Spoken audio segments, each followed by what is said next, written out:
Shiv Sangam recording studio DJ Umesh Sukhipur बाजार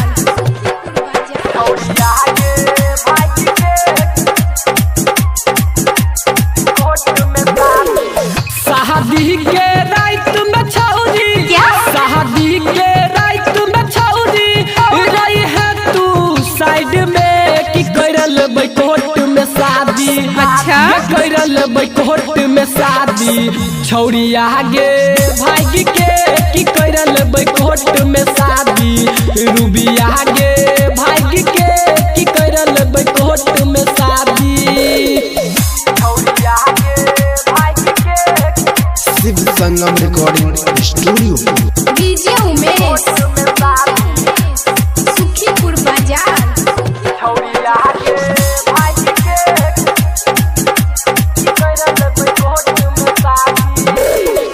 भाई तो हरन बुझल को दिलवा के दर्द। अच्छा। तोरा खातिर खोल जदल को दोसर मरद। भाई तो हरन बुझल को दिलवा के दर्द। तोरा खातिर खोल जदल को दोसर मरद।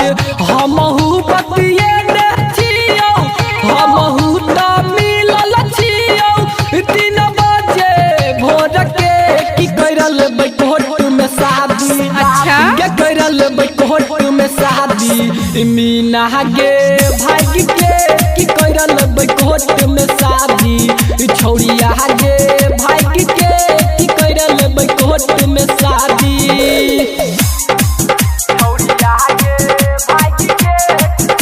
Shiv Sangam recording DJ studio Umesh Sukhipur बाजार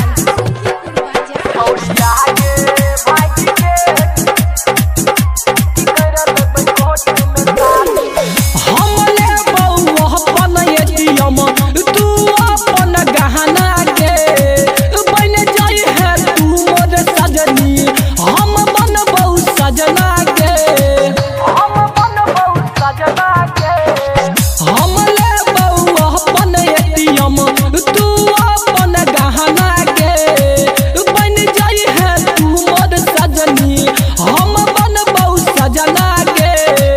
कहै छौ सचिन सवरिया कहै छौ राहुल रोशन भूली है नई प्यार के कि करल बैकोट में शादी। अच्छा। के करल बैकोट में शादी अंजलि के भाग के कि करल